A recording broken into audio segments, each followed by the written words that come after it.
тэр байгалийн тэр одоо зүй тогтол, энерги, уртгал гэдэг тэрнийг ингээ яг дагууд нь ингээд ингэж амьдрал. Одоо орчин цагийн шиг ингээд нөгөө нэг яг ингээд тис ингээ хөндлөн зогсчоод ингээд тэрийг ингээд сөрөөд ингээд урсгаад хоёр талаараа ингээд урсгаад өөрөө ингээд сөрөөд явдаг биш.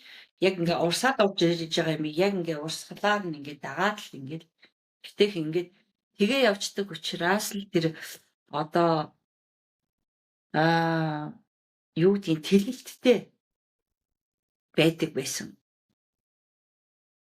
Сүнсний тэлэлттэй аура одоо тийм том хэмжээнд тийм юмныг одоо хүлээн зөвшөөрсөн тийм хэмжээнд л байдаг байсан байна да гэж би одоо ухаардаг.